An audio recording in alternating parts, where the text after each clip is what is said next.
Chapter 9, How to Use the Will.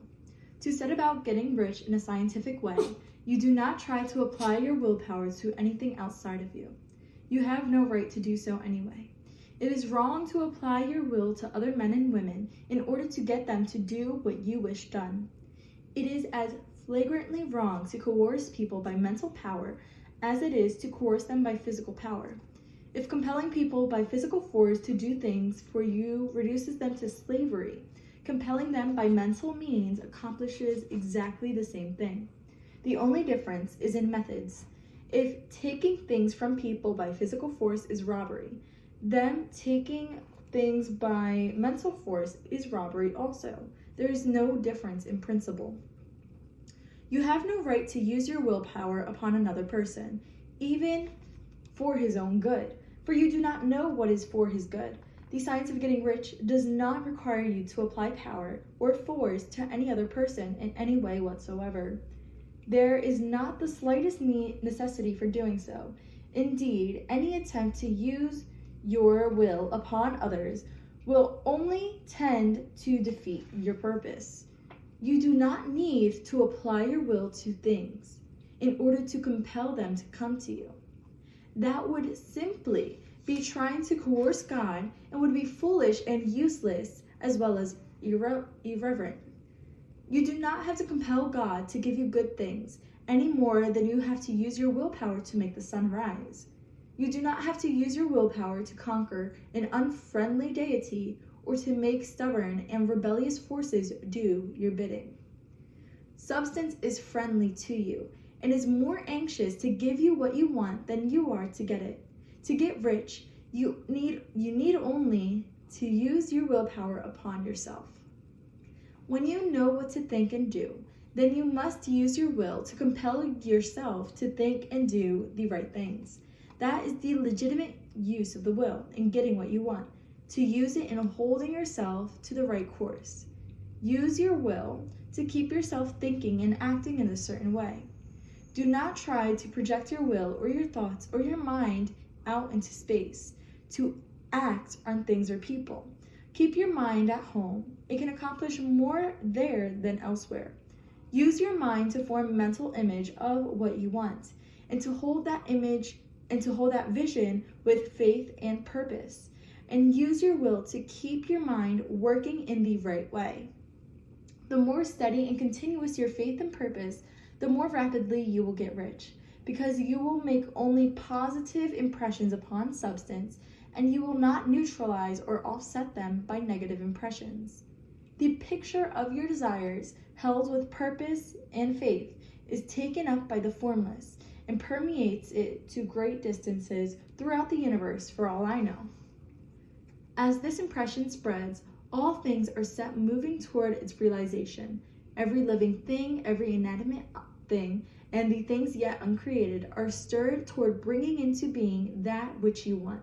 All force begins to be exerted in that direction. All things begin to move toward you. The minds of people everywhere are influenced toward doing the things necessary to the fulfilling of your desires, and they work for you unconsciously. But you can check all this by starting a negative impression in the formless substance. Doubt or unbelief is as certain to start a movement away from you as faith and purpose are to start one toward you. It is by not understanding this that most people who try to make use of mental science in getting rich make their failure. Every hour and moment you spend in giving heed to doubts and fears, every hour you spend in worry, every hour in which your soul is possessed by unbelief, sets a current away from you in the whole domain of intelligent substance. All the promises are unto them that believe, and unto them only. Notice how insistent Jesus was upon this point of belief, and now you know the reason why. Since belief is all important, it behooves you to guard your thoughts, and as your beliefs will be shaped to a very great extent by the things you observe and think about, it is important that you should command your attention. And here the will comes into use, for it is by your will that you determine upon what things your attention shall be fixed. If you want to become rich, You must not make a study of poverty. Things are not brought into being by thinking about their opposites. Health is never to be attained by studying disease and thinking about disease. Righteousness is not to be promoted by studying sin and thinking about sin. And no one ever got rich by studying poverty and thinking about poverty. Medicine as a science of disease has increased disease. Religion as a science of sin has promoted sin. And economics as a study of poverty will fill the world with wretchedness and want. Do not talk about poverty. Do not investigate it or concern yourself with it. Never mind what its causes are, you have nothing to do with them. What concerns you is the cure. Do not spend your time in charitable work or charity movements. All charity only tends to perpetuate the wretchedness it aims to eradicate. I do not say that you should be hard-hearted or unkind and refuse to hear the cry of need, but you must not try to eradicate poverty in any of the conventional ways. Put poverty behind you and put all that pertains to it behind you and make good. Get rich. That is the best way you can help the poor. And you cannot hold the mental image which is to make you rich if you fill your mind with pictures of poverty. Do not read books or papers which give circumstantial accounts of the wretchedness of the tenement dwellers, of the horrors of child labor, and so on. Do not read anything which fills your mind with gloomy images of want and suffering.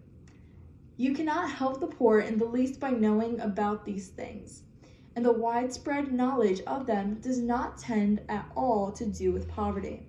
What tends to do away with poverty is not the getting of pictures of poverty into your mind, but getting pictures of wealth into the minds of the poor. You are not deserting the poor in their misery when you refuse to allow your mind to be filled with pictures of that misery. Poverty can be done away with, not by increasing the number of well-to-do people who think about poverty, but by increasing the number of poor people who purpose with faith to get rich.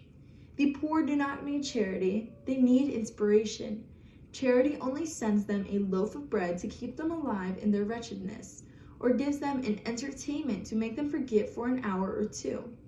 But inspiration will cause them to arise out of their misery. If you want to help the poor, demonstrate to them that they can become rich. Prove it by getting rich yourself.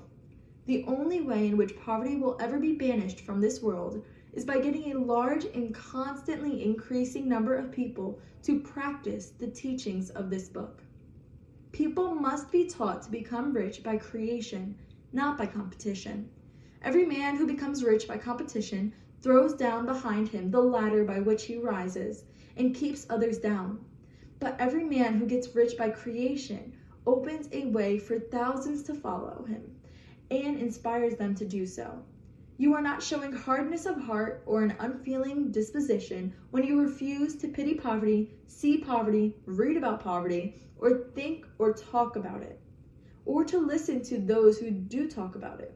Use your willpower to keep your mind off the subject of poverty and to keep it fixed with faith and purpose on the vision of what you want.